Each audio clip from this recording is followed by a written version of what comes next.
O Guarani, de José de Alencar.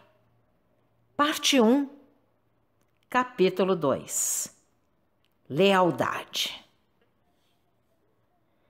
A habitação que descrevemos pertencia a Dom Antônio de Maris, fidalgo português de Cota d'Armas e um dos fundadores da cidade do Rio de Janeiro.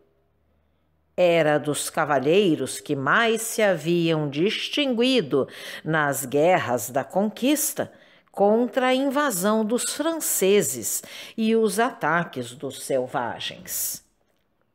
Em 1567, acompanhou Mendes Sá ao Rio de Janeiro e, depois da vitória alcançada pelos portugueses, auxiliou o governador nos trabalhos da fundação da cidade e consolidação do domínio de Portugal nessa capitania.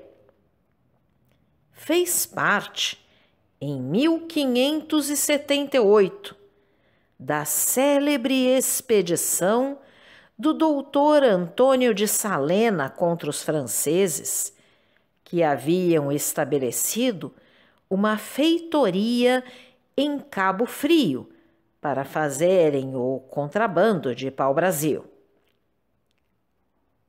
Serviu, por este mesmo tempo, de provedor da Real Fazenda e depois da Alfândega do Rio de Janeiro. Mostrou sempre nesses empregos o seu zelo pela República e a sua dedicação ao rei. Homem de valor, experimentado na guerra, ativo, afeito a combater os índios. Prestou grandes serviços nas descobertas e explorações do interior de Minas e Espírito Santo.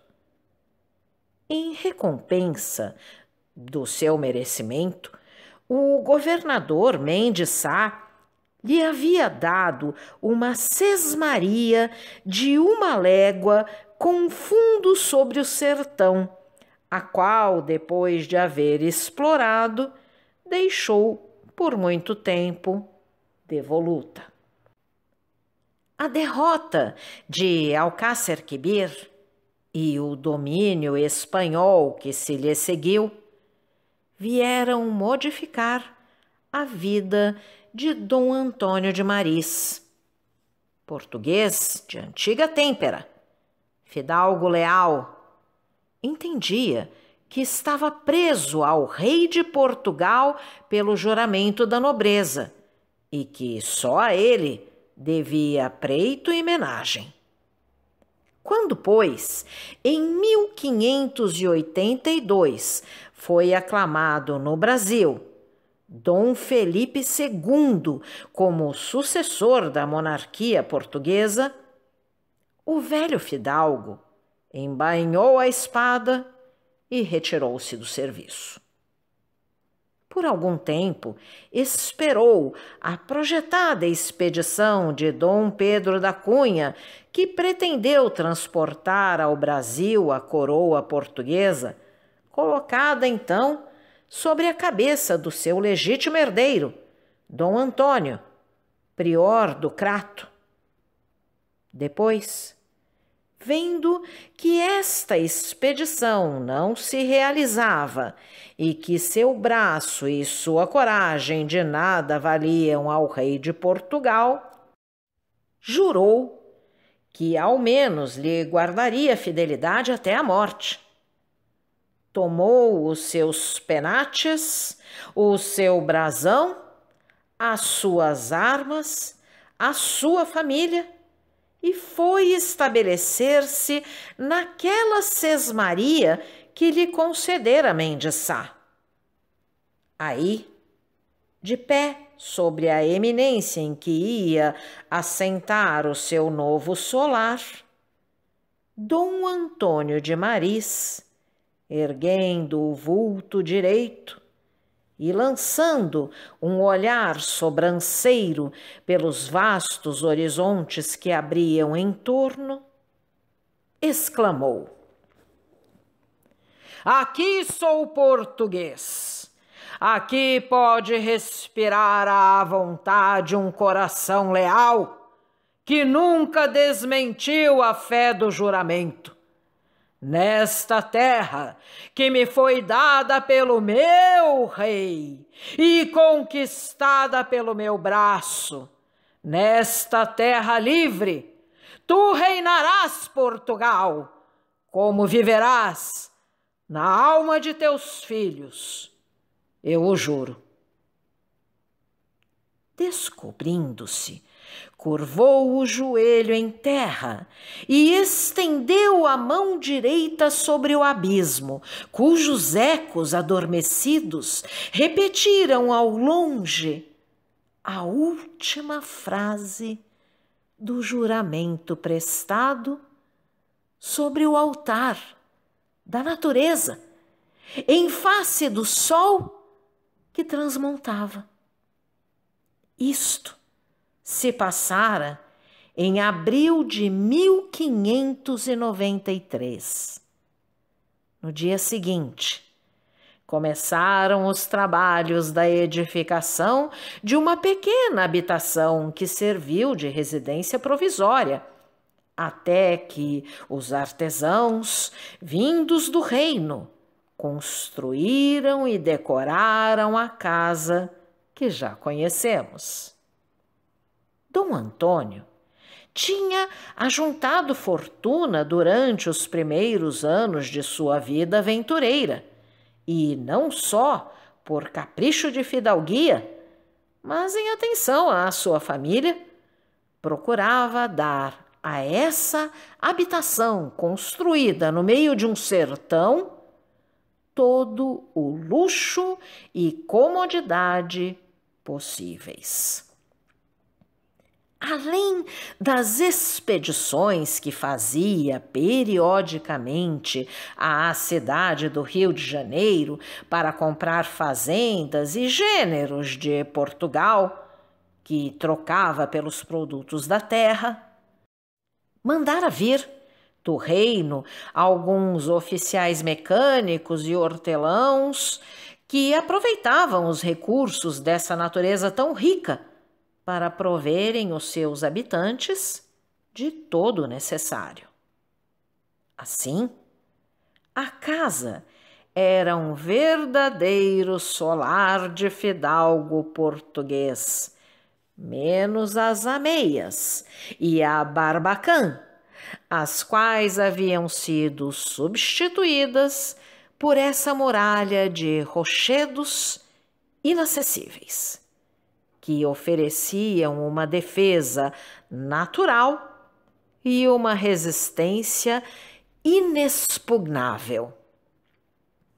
Na posição em que se achava, isto era necessário por causa das tribos selvagens, que, embora se retirassem sempre das vizinhanças dos lugares habitados pelos colonos e se entranhassem pelas florestas, costumavam, contudo, fazer correrias e atacar os brancos à traição.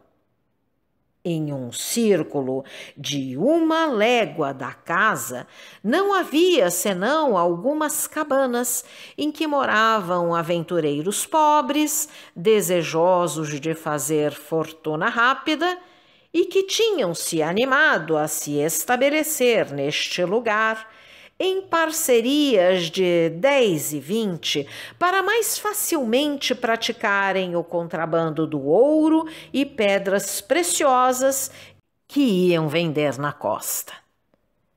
Estes, apesar das precauções que tomavam contra os ataques dos índios, fazendo paliçadas e reunindo-se uns aos outros para a defesa comum, em ocasião de perigo, vinham sempre abrigar-se na casa de Dom Antônio de Maris, a qual faziam às vezes de um castelo feudal na Idade Média.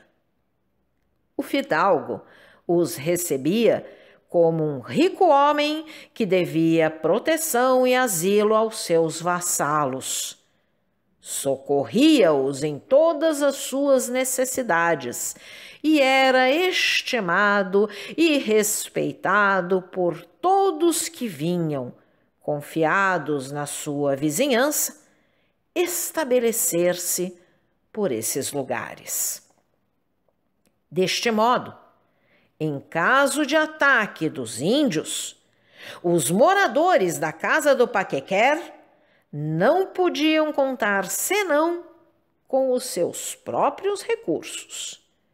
E por isso, Dom Antônio, como homem prático e avisado que era, havia-se premunido para qualquer ocorrência.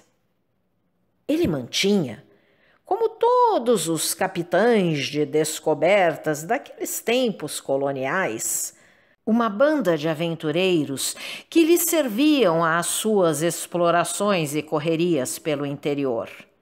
Eram homens ousados, destemidos, reunindo, ao mesmo tempo, aos recursos do homem civilizado, a astúcia e a agilidade do índio de quem haviam aprendido.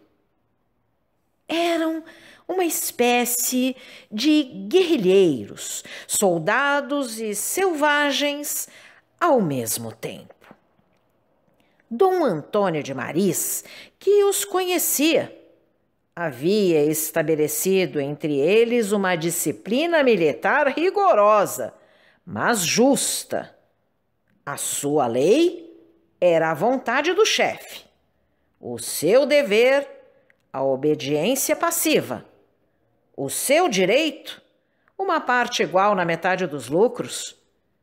Nos casos extremos, a decisão era proferida por um conselho de 4, presidido pelo chefe, e cumpria-se sem apelo, como sem demora e hesitação.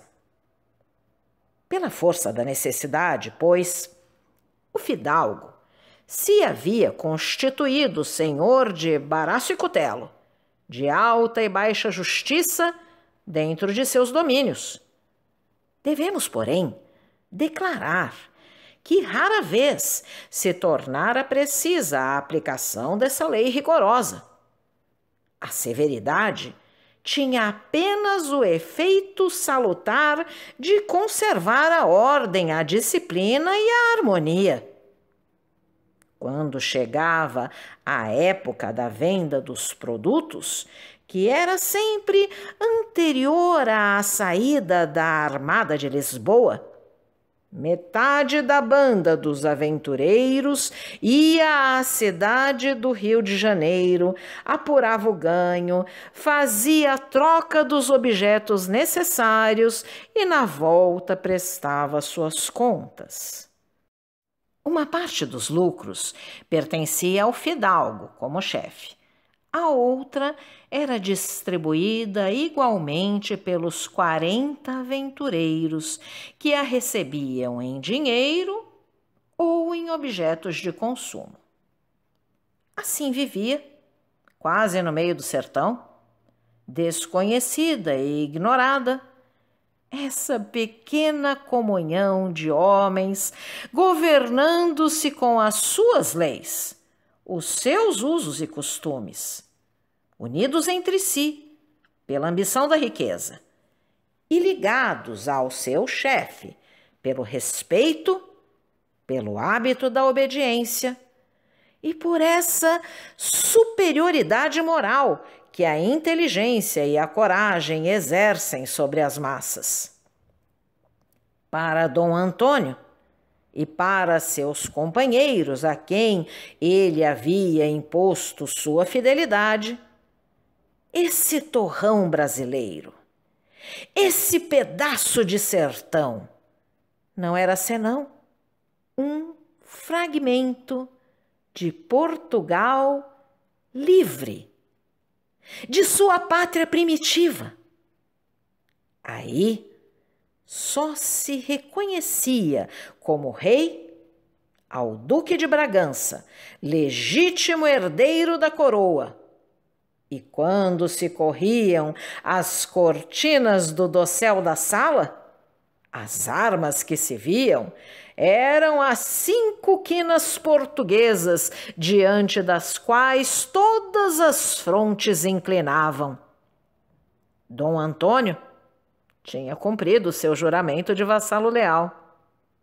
E, como a consciência tranquila por ter feito o seu dever, com a satisfação que dá ao homem o mando absoluto, ainda mesmo em um deserto, rodeado de seus companheiros que ele considerava amigos, vivia feliz no seio de sua pequena família. Esta se compunha de 4 pessoas: sua mulher, Dona Laureana, dama paulista, imbuída de todos os prejuízos de fidalguia e de todas as abusões religiosas daquele tempo. No mais, um bom coração, um pouco egoísta, mas não tanto que não fosse capaz de um ato de dedicação. Seu filho, Dom Diogo de Maris, que devia mais tarde prosseguir na carreira de seu pai, e lhe sucedeu em todas as honras e forais. Ainda moço, na flor da idade, gastava o tempo em correrias e caçadas.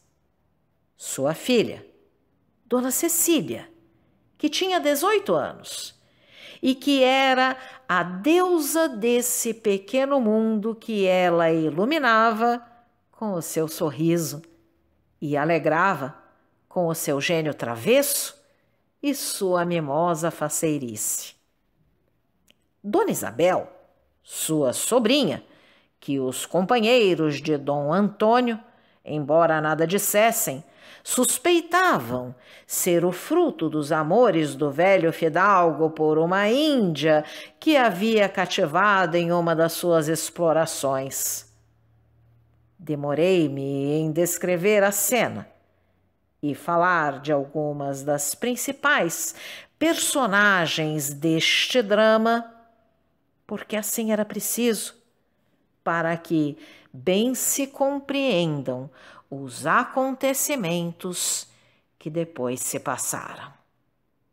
Deixarei, porém, que os outros perfis se desenhem por si mesmos. Se você gostou desse áudio, deixe seu like, compartilhe, deixe também seu comentário e se inscreva no canal, ativando o sininho para ser avisado dos próximos vídeos. Um grande abraço e até a próxima!